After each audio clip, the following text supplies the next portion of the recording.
Welcome to another exciting episode of the Business of Digital podcast, featuring your hosts, Matt Siltala and Dave Rohr. Hey guys, excited to have you on another one of these Business of Digital podcast episodes. And as always, we have Dave over there. How's it going, bud? It is going crazy for the two of us trying to figure out places to record. Yes, I'm trapped in the closet right now, so I apologize to anyone listening if the normal great sound that I have is not up to par. Something about contractors and a week behind on flooring. 2 weeks behind. Oh, 3? Oh, that's it? So anyway, hopefully we're going to find out something today. But yeah, house is pretty torn up, and so I appreciate you guys dealing with us. But yeah, I'm glad that you went ahead and started, you just stopped us from our chat earlier and said, hey, we need to be recording. So yeah, this has been a fun one already, and so I'm looking forward to getting into this one. But what we're going to dive into today, guys, is why brands need to always think local. And Dave had a pretty good exercise going, and this was based on a tweet that you saw, this idea, right, Dave? It was based on a tweet, which is based on a book that some people have probably heard of. It's called Speaking American by Josh Katz. And over the last couple of years, I think I've seen variations of this or some of this data pop up every now and then. And I just happened to see it, I don't know, last couple of weeks. Oh yeah, this this Facebook post I found, which has a bunch of stuff, is from 2017 when the book came out. So we've all seen it from time to time, but it's still interesting. Yeah. I was grilling you. So here's some examples. Depending on where you live in the U.S., so this is just U.S., other places call it. Well, here's an example. What do you call where you put the stuff in your car? Like if you were to open up and put your groceries in it, what do you call it? Oh, we call it a trunk. Yeah, unless you're in the UK, then it's the boot. Ah. So, the boot? The boot. We have happy hour, they have tea time. Interesting. Although I do know some of my UK friends that do enjoy happy hour as well. But they've been to America too many times. Yeah, there's probably that. So here's another example. Do you call it fireflies or lightning bugs? Fireflies, of course. Because you're on the West Coast. We call it lightning bugs here. Really? Yep. Interesting.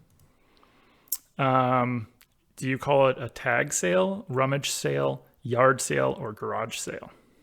Well, this one's tough because we kind of are a mix between yard and garage sale here, but I would say probably mostly garage sale. Which is funny because Arizona, Utah, where you've also grew up in New Mexico, yeah. You kind of live amongst where it's a bit like hazy.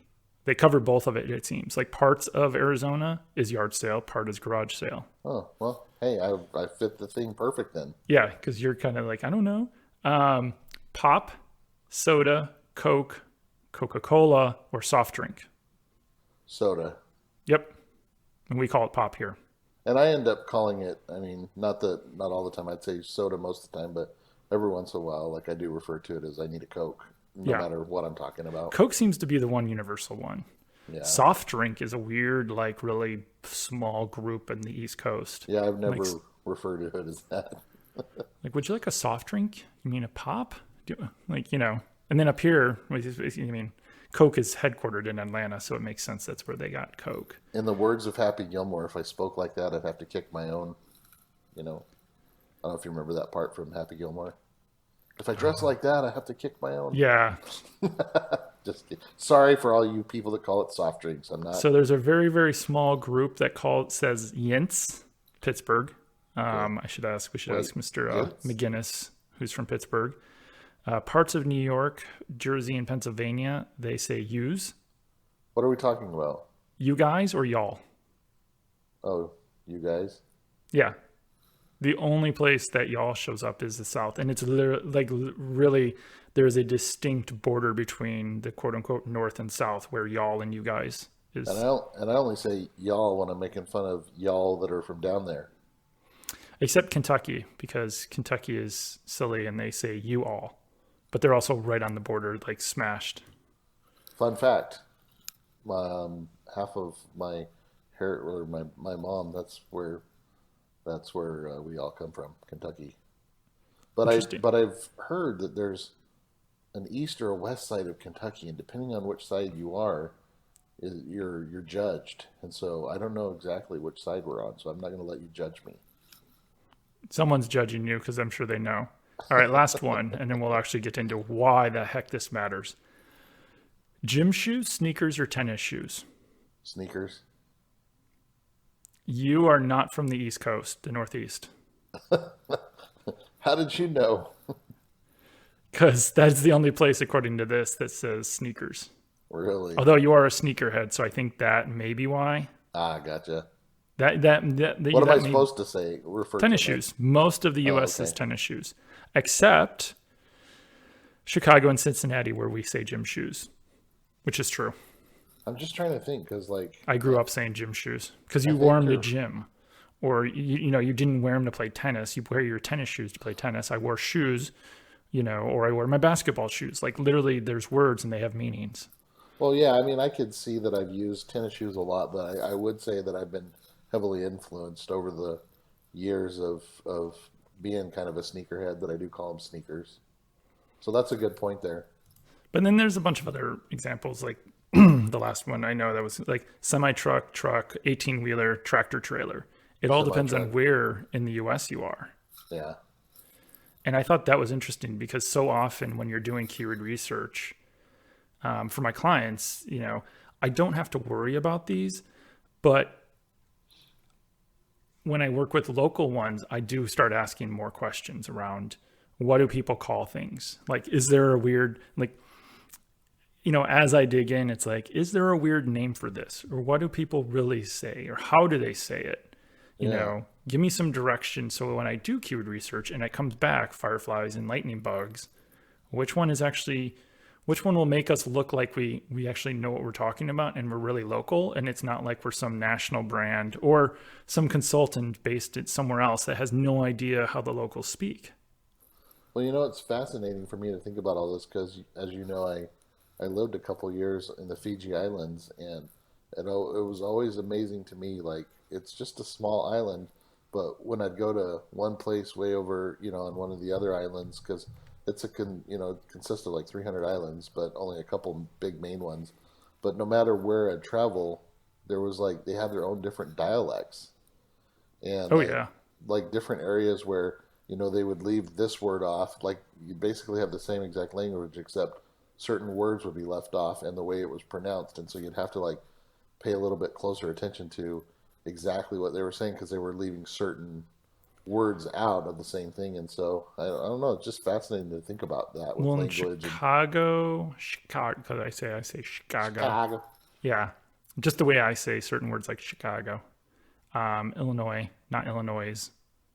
There is what is it? It's the Midwestern vowel shift or something like that. I think Huh. is what it's called. It's something of vowel shift, and it's people in the Midwest, specifically in certain areas, say certain words a certain way. Much like we were just talking about. Completely different words. We Yeah. just pronounce things differently. And there was another video I found, and I actually pinged like Simon's not on Facebook. I pinged a bunch of friends like Jim Banks, who we've had on before, and a couple other people. And I said, hey, how right are these? Because over in Ireland and the UK and all over there, it was like 30. This one guy did like 30 or 35 accents, and he just kept hopping from city to city, just how different it is. Wow. And a lot of them were like, oh, yeah, that one was really good. That one was bad. He also missed, and they started naming off other like regional accents that were missed. I'm like, between Ireland, Scotland, England, Wales, like Northern Ireland, like all these, it's like a minute long, and it's just him saying different things in these different accents and how different they are. It's not that big of a space. Like, it's not that big of the countries are not that big, Well, but yeah, that's what I think about amazingly, with like when I watch shows and they're from Wales and they speak like this Welsh. Welsh. Yeah. And I'm like, I had no idea that was, I mean, I couldn't understand it. It's a whole different language. Oh, and some of my friends, when they commented on it, some of them were like, "Oh my God, I can't." That accent he did from blah blah blah was right on. He's like, "You can't understand a single word they say." I'm like, that person lives like 150 miles away from you, The Scottish and people are who I can't. and you can't understand their accent, and they were like, nope. Yeah, that's funny. Which is a little bit off topic, but I mean, just think about that. Just what words people say within a single country can completely change. And there's other countries in Europe and even in the US or, Canada, for example. If you go to Quebec, Hey? it's French. Yeah. English is spoken, but really French is spoken more. And So, the first time I ever went to Bob, which is, well, whatever it is now, Bank of America ballpark. What is it now? Chasefield. Chase Field, yeah. Yep. Shows you how long ago I was there. Oh, wow. It was the first time for me going to a stadium where literally every announcement was in English and Spanish and every sign was in English and Spanish. Oh, yeah. And that was like, I don't know, like 15, 20 years ago or whatever it was. Like the first time I was there was a long time ago. But it was like weird to me. I mean, I noticed it, but I didn't really it didn't register. And all of a sudden, like, I started hearing announcements and stuff and I started paying attention. I was like, whoa, everything's in both languages because of the location. Yeah. And I think when we kind of, what the whole point of this was Yeah, I was going to say, how do we tie this into why brands to rambling. It's, well, from keyword research for how you phrase things, your copy on a landing page, your copy for your product pages, your product for, services, like depending on where you are and what you sell, if you're a national brand versus if you're a local brand, you might be able to get away with saying sneakers versus tennis shoes versus something else versus gym shoes if you're targeting certain local places. If you're a national brand, you probably won't do that. But for those local brands that can or that are trying to speak to the constituents and customers and prospects there, I think it goes a long way. I was going to say, how tricky can we get in this? Because we all know with like social, like we could target very specific things, people with ads and stuff like that. And I almost wonder if it would be beneficial with certain things like that, like with your sneakers example, to target a certain demographic of people, like on the West Coast with tennis shoes versus sneakers on the West or East Coast. I wonder like how into it some people get with their social ads or just their ads in general and stuff like that. I just like everything, I would always say test it. Yeah. I mean, I keep hearing the one rock station whenever I'm in my car. I don't have satellite radio, so I get to hear the local stations. And some people still go in cars and listen to the radio. What's radio? I know. You're like, what do you mean leave the house? But You're leaving the house? there's a local place that is always talking about get your CDL, get your license for this, and they always say, drive a semi truck. Now, if they had multiple locations and they had some in the South or somewhere else, I would honestly hope that they would test 18-wheeler versus, Tractor trailer, semi truck, tractor trailer, depending if they're in the Northeast, because then they would be localizing their pitch, their sales copy, their, just everything so that someone hears it, it doesn't seem weird. Yeah, because I was just gonna say that because it seems so funny to me because like I don't even associate the term tractor trailer with like I'm thinking of something else. Like I don't even think of an 18-wheeler or a semi truck. Obviously, 18-wheeler or semi truck, I think of the same thing, but yeah, it's just weird how it's all the same thing, but yet it's so different. Well, and there's another thing. If you have an ad, and I'm thinking about, there's certain, I don't know if Chicago's, I think a lot of places have this, but I could, from the house I grew up in to the highway, or to the city, I could tell you 2 names for almost every single street. So you're going to go get on Grand Avenue, and then as you're going down 132, you're going to pass, Elmhurst Road, which is 83. And as you turn on to 83, you're going to make a right, and then you're going to keep going down the road, and then you're going to hit Milwaukee Avenue. Now, as you're driving down 21, you want to make sure you don't miss the turnoff to go down, whatever highway. But like literally every major road. So there's Ogden, which is 34, Dundee Road, which is 58. Every road here is a main street. Oh yeah, and also Grand Avenue slash 132 is also Main Street in some places. You know what I So again, what that's local. well, you just got me thinking of something else again because think about this, Dave. Think about how many Midwest or Chicago transplants we have here in Arizona. I mean, think about all the, I mean, the Chicago Cubs spring train here, and they did a big push because there's so many people from that area that come out here, and we have Portillo's You and have Portillo's, Lou Malnati's, and like, Geno's. yeah, we have all that, and so Two like, brothers bought a brewery down there, I think, just so that they can retire, vacation, have a business excuse to go down there. so that's my point. You got to think about that when you're um, figuring out the kind of words to use, and do you use words that will attract those kind of people? I guess it all depends on the specific thing that you're promoting or whatnot. But yeah, it brings an interesting dynamic, one that one would normally think of. I guess.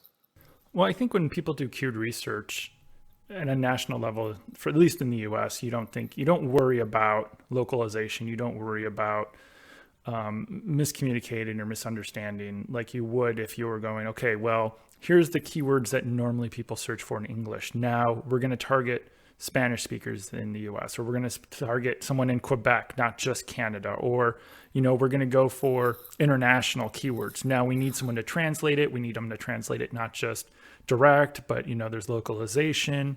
I don't think people think about localization when you're just targeting here in the US or even in your own country, like the example we did with, within just England or Wales.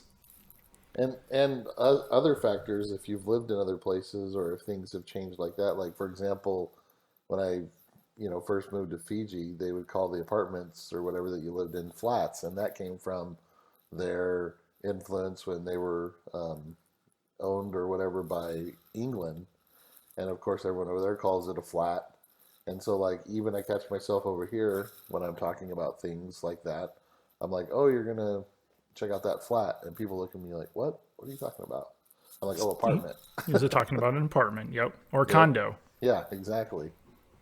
And so there's that influence that mixes into the to that there. And so I guess my final thoughts on this before I pass it over to you for your final thoughts would be like, this is just that kind of thinking that brands need to be doing and figuring out like it all goes back to what they're selling specifically. It goes back to the kind of crowd that they're trying to get. It goes back to the different influences that are around, just everything that we've talked about, and just factor that into your ads. And like you said too, Dave, test. If you're curious to see if you're selling tennis shoes, what gets you a better an ROI with certain areas that you're in? Is it tennis shoes or is it sneakers? Is it whatever else? Basketball shoes. So those are just some final thoughts, and I'll leave it to you to wrap it up. Yeah, I think the examples we gave most likely do not impact anyone's e-commerce or lead gen type things. But think about what your customers and prospects call things, and that's usually for me it goes back to. It's like, look at what people are actually searching in your PPC data. Look at what the actual queries are in your Bing Webmaster or Google Webmaster tools. Listen to sales calls. Listen to customer service calls. What are people calling your product? What are they calling your service? How are they referencing things, and just how are they speaking about things? For me, understanding what they're calling it, whether it's a regional thing or an industry thing, it's all the same to me. I want to be able to speak to them and not just marketing vomit on them. Marketing vomit. Yeah, it's usually what it ends up being. It's marketing vomit. Like, come look at our doohickey that, we've named something that has no impact on what it does or what problem it solves, but we thought it was really cool, and here's the name of it. And you'll hear this ad and you have no idea what the heck it does. Or like Pam Lund, who does, like, I swear, once a week, what are they selling in this ad? Oh my And she'll gosh, post that's on great. Twitter, Yep. and everyone's just guessing. It's the table, it's the paintings, it's the rug. We don't know, and Today, it's today it a was the glove or the pants or the Just some weird golfer looking dude. Yeah, like no idea. No idea. And Yeah. that's what you'll come across. So, All right. Well, we appreciate you guys listening, and as always, if you enjoy this podcast, please go to iTunes and give us a 5-star review. And for Dave Rohr with Northside Metrics, I'm Matt Sothel with Avalanche Media, and we appreciate you joining us on this podcast. Bye.